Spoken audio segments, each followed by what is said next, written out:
Hello दोस्तों, आज हम आपके लिए लेके आए हैं पॉलिटी का एक इंटरेस्टिंग टॉपिक जिसका नाम है भारत की संसदीय कार्यवाही के साधन। ठीक है? तो आइए हम इसको स्टार्ट करते हैं। तो ये हमारा जो ये वीडियो है ये बहुत इंपॉर्टेंट है हमारे यूपीएससी के लिए, SSC, UK triple SC, UK PCS और जितने भी हमारे कॉम्पिटिटिव एग्जाम होते हैं उनके लिए बहुत अच्छी वीडियो है। ठीक है?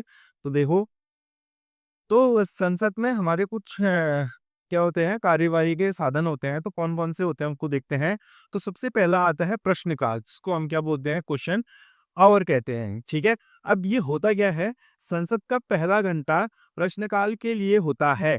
जब संसद क्या होती है, जब शुरू होती है, तो उसका जो पहला घंटा होता है वो किसके लिए होता है, हमारे प्रश्नकाल के लिए होता है। अब इसमें क्या होता है, इस दौरान सदस्य प्रश्न पूछते हैं और सामान्यतः मंत्री उत्तर देते हैं। ठीक है?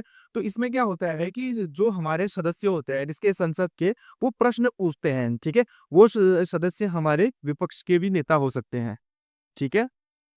तो वो क्या करते हैं, प्रश्न पूछते हैं और क्या कहते हैं, इसमें सभी मंत्री क्या देते हैं, उत्तर देते हैं। मतलब जिस विभाग से प्रश्न पूछे जाएंगे उसी विभाग के जो मंत्री होते हैं वो क्या करते हैं, उत्तर देते हैं।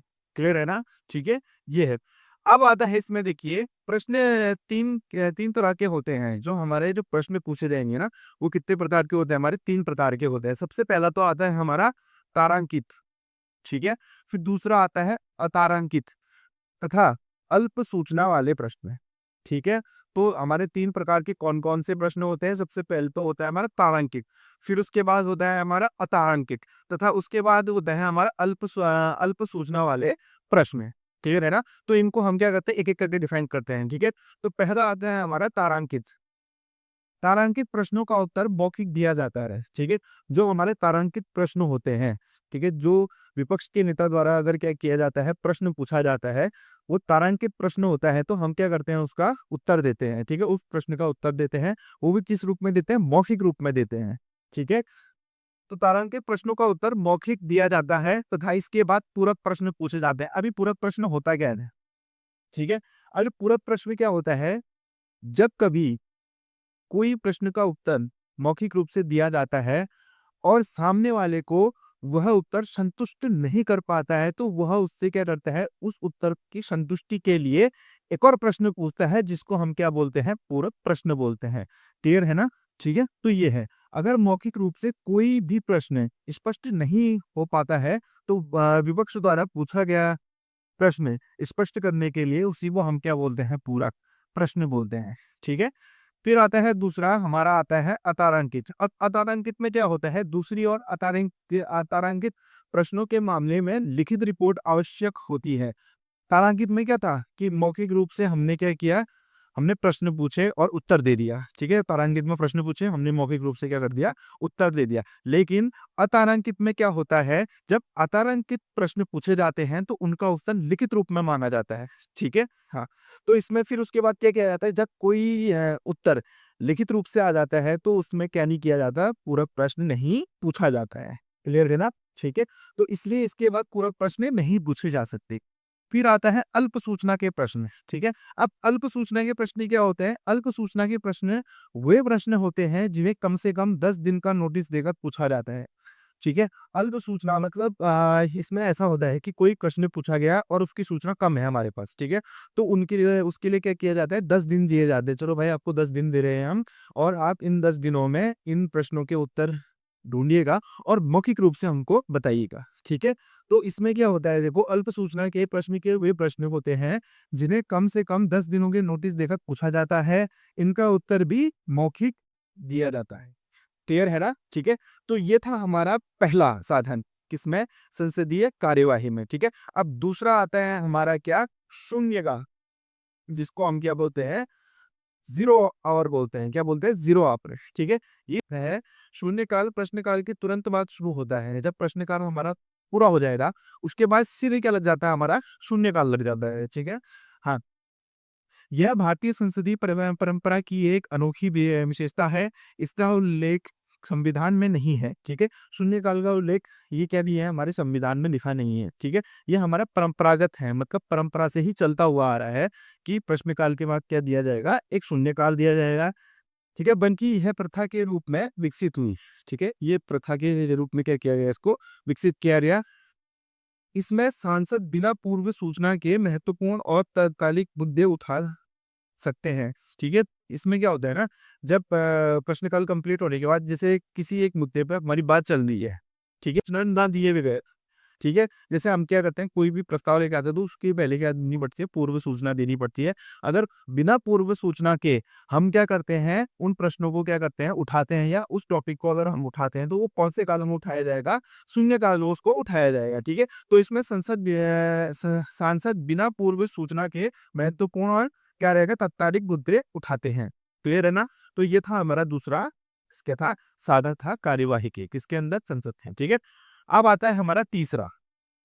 ठीक है, अब तीसरा क्या होता है, ये तीसरा इंपॉर्टेंट होता है, ये होता है हमारा ध्यानाकर्षण प्रस्ताव। ठीक है, अब ध्यानाकर्षण प्रस्ताव प्रस्ताव क्या होता है, कॉलिंग अटेंशन मोशन बोलते हैं उसको इंग्लिश में। ठीक है, इसमें होता क्या है, जब कोई क्या कहते हैं, एक बहुत इंपॉर्टेंट प्रस्ताव होता है तो वो क्या कहते हैं, जितने भी हमारे क्या होते हैं सदस्य होते हैं, उनका ध्यान आकर्षित करने के लिए ये प्रस्ताव बनाया जाता है, जिसको हम क्या बोलते हैं, ध्यानाकर्षण प्रस्ताव बोलते हैं। ठीक है, तो पहला आता है जब कोई महत्वपूर्ण सार्वजनिक समस्या सामने आती है। ठीक है, तो सांसद ध्यानाकर्षण प्रस्ताव लाकर सरकार का ध्यान उसकी ओर आकर्षित करता है। ठीक है, जब कोई महत्वपूर्ण और सार्वजनिक समस्या सामने आती है, ठीक है, कोई भी इश्यूज हो सकते हैं, वो क्लियर है ना, जो इंपॉर्टेंट इश्यू होंगे, अगर वो क्या होती है, सामने आती है, वो समस्या सामने आती है, तो जो हमारे सांसद होते हैं, ठीक है, सांसद मीन्स एमपीज, ठीक है, मेंबर ऑफ पार्लियामेंट्स। ठीक है, तो ये क्या करते हैं, इस प्रस्ताव को क्या करते हैं, सदस्य के बीच रखते हैं और उनका ध्यान क्या करते हैं, आकर्षित करते हैं। ठीक है, दूसरा आता है हमारा, देखो,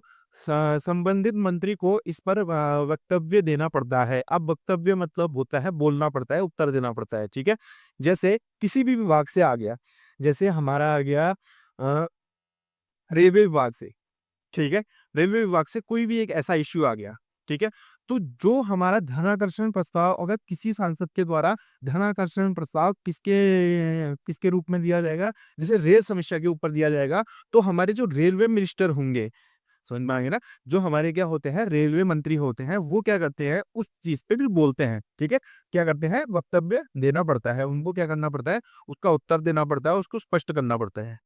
क्लियर है ना? फिर चौथा आता है हमारा स्थगन प्रस्ताव।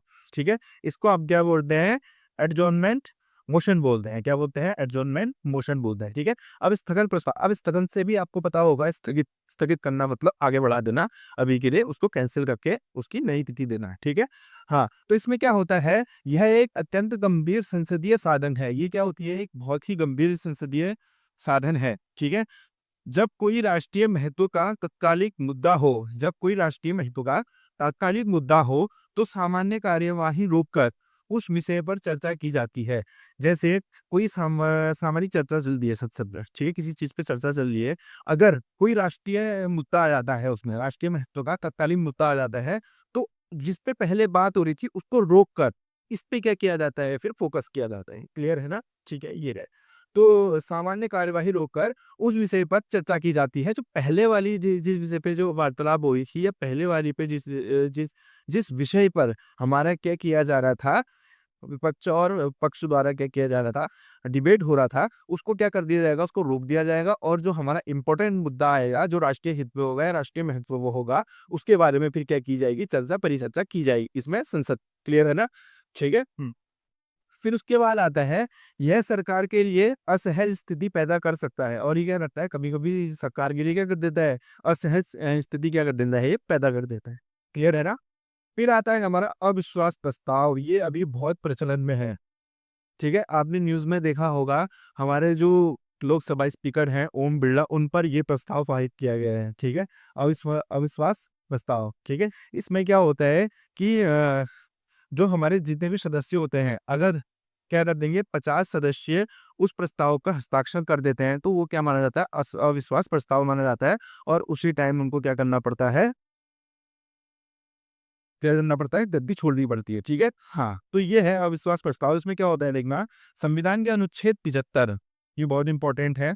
संविधान के अनुच्छेद 75 में कहा गया है कि मंत्रिपरिषद लोकसभा के प्रति सामूहिक रूप से उत्तरदायी होते हैं। जो जितनी भी जो हमारी क्या होती है, मंत्रिपरिषद होती है, ठीक है, वो सामूहिक रूप से किस पे डिपेंड है, किस पे उत्तरदायी होती है, वो किस पे डिपेंड होगा, लोकसभा के प्रति सामूहिक रूप से क्या होती है, उत्तरदायी होगी। ठीक है, इसका अभिप्राय है कि मंत्रिपरिषद तभी तक है जब तक कि उसे सदन में बहुमत प्राप्त है। मंत्रिपरिषद सदन में तभी तक होगी जब तक उसको क्या होगा, बहुमत प्राप्त होगा। जिस दिन बहुमत खत्म तो मंत्रिपरिषद हम, क्लियर है ना। ठीक है, ये होता है। अन्य शब्दों में लोकसभा मंत्रिमंडल को अविश्वास प्रस्ताव पारित कर हटा सकती है। जो हमारी लोकसभा होगी वो मंत्रिमंडल को या मंत्रिपरिषद को अविश्वास प्रस्ताव पारित करके क्या कर सकती है, हटा सकती है।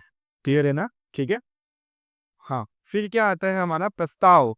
प्रस्ताव के समर्थन में 50 सदस्यों की सहमति अनिवार्य है। जो हमारा अविश्वास प्रस्ताव आएगा मंत्रिपरिषद के विपक्ष में, जब हमारा प्रस्ताव आता है तो उसमें अगर 50 सदस्यों के क्या हो गए, हस्ताक्षर हो गए, तो उनको अपना पद क्या करना पड़ेगा, त्यागना पड़ेगा। ठीक है, तो आपने देखा होगा कि जो अविश्वास प्रस्ताव लगा है हमारे किस पे, हमारे लोकसभा स्पीकर पे, जो हमारा क्या लगा है, अविश्वास प्रस्ताव लगा, उसमें 118 लोगों ने क्या किया है, हस्ताक्षर किए है। ठीक है, आजकल बहुत प्रचलन में है, और क्या कहते हैं, करंट अफेयर में भी आ सकता है। फिर आता है हमारा निंदा प्रस्ताव। छठा आता है हमारा क्या, निंदा प्रस्ताव, जिसको हम क्या बोलते हैं, सेंसर मोशन बोलते हैं। क्लियर है ना। अब निंदा प्रस्ताव क्या होता है, निंदा करना। ठीक है, निंदा मतलब आलोचना करना या उसकी निंदा करना। देखना, यह प्रस्ताव सरकार की किसी नीति या कार्य की आलोचना के लिए लाया जाता है। यह प्रस्ताव क्या होता है, सरकार की किसी नीति, जैसे कोई भी नीति सरकार द्वारा एक कोई भी नीति बनाई, अगर जनता को उसको क्या नहीं पसंद नहीं आई, ठीक है, तो जो हमारे विपक्षी नेता होते हैं या कोई भी जो मंत्री होगा, वो क्या करेगा, इस प्रस्ताव को लेके आएगा, जो जिसको हम क्या बोलते हैं, निंदा प्रस्ताव बोलते हैं, या कार्य की आलोचना के लिए लाया जाता है। जैसे ये सबसे ज्यादा लाया जाता है विपक्ष के नेताओं के द्वारा। ठीक है, जब क्या होती है, जो सत्ताधारी सरकार होती है, अगर वो कोई नियम लगाती है, तब हमारे संसद में ये वाला प्रस्ताव लाया जाता है, जिसको हम क्या बोलते हैं, निंदा प्रस्ताव। और उन नीतियों पर जो विपक्ष होता है वो क्या करता है, हमेशा उसकी आलोचना करता है या निंदा करता है। क्लियर है ना। ठीक है, ये है। यदि यह पारित हो जाए तो सरकार की छवि पर गंभीर प्रभाव पड़ता है। अगर ये प्रस्ताव क्या हो जाता है, अगर पारित हो जाता है, तो सरकार की जो छवि होती है उस पर क्या पड़ता है, बहुत गहरा प्रभाव पड़ता है। ठीक है ना। फिर आता है हमारा धन्यवाद प्रस्ताव।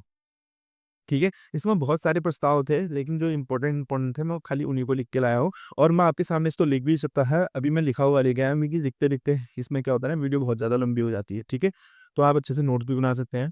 देखिए, धन्यवाद प्रस्ताव, मोशन ऑफ थैंक्स। ठीक है, इसको क्या कहते हैं, देखना, प्रत्येक आम चुनाव के पहले सत्र एवं वित्तीय वर्ष के पहले सत्र में राष्ट्रपति सदन को संबोधित करता है। यह धन्यवाद प्रस्ताव राष्ट्रपति द्वारा दिया जाता है। ठीक है, जब क्या होता है, प्रत्येक आम चुनाव के पहले, जब आम चुनाव होते हैं उसके पहले जो सत्र होता है, या वित्तीय वर्ष के पहले जो सत्र होता है, ठीक है, उसमें राष्ट्रपति सदन को क्या करता है, संबोधित करता है। और अपने संबोधन में राष्ट्रपति पूर्ववर्ती वर्ष और आने वाले वर्ष में सरकार की नीतियों एवं योजनाओं का खाका खींचता है। ठीक है, जो हमारे राष्ट्रपति होते हैं ना, वो जब संबोधन करते हैं किसमें, पूर्ववर्ती वर्ष, जो पहले के जो वर्ष होंगे, ठीक है, या आने वाले जो क्या होंगे, हमारी योजनाएं होंगे, उनका क्या रहता है, एक खाका खींचता है। ठीक है, राष्ट्रपति के इस संबोधन को, जो राष्ट्रपति होता है, ठीक है, उसके इन संबोधन को क्या बोलते हैं, ब्रिटेन के राजा का भाषण। ठीक है, ब्रिटेन में क्या होता है, एक राजा का भाषण होता है, ठीक है, संसद में, तो उससे दिया गया है। दोनों सदनों में इस पर चर्चा होती है, इसी को धन्यवाद प्रस्ताव कहा जाता है। ठीक है, कहाँ से लिया गया है, ब्रिटेन के राजा का भाषण से लिया गया है, और दोनों सदनों में इस पर चर्चा होती है, और इसी को क्या कहा जाता है, धन्यवाद प्रस्ताव कहा जाता है। ठीक है ना। तो ये थी हमारी क्या, कार्यवाही के साधन, जिसमें संसदीय प्रणाली है। क्लियर है ना। ठीक है, तो संसद में और भी हमारे प्रस्ताव होते हैं। ठीक है, तो ये मेरे को बहुत इंपॉर्टेंट लगे, तो मैं इनको आपके लिए लेके आ गया हूँ। ठीक है ना। ठीक है, तो आप इनको अच्छे से एक बार स्क्रीनशॉट ले लो। ठीक है, तो इनको अच्छे से पढ़ना, और इनके एक छोटे छोटे या शॉर्ट नोट्स, या अपनी जो नोट्स वाली कॉपी हो उनमें पक्का लिख लेना, क्योंकि ये चीज़ें आती हैं, और ये तो अभी ट्रेंड पे चल रहा है, अविश्वास प्रस्ताव। ठीक है ना। ठीक है, तो ये थी आज की वीडियो।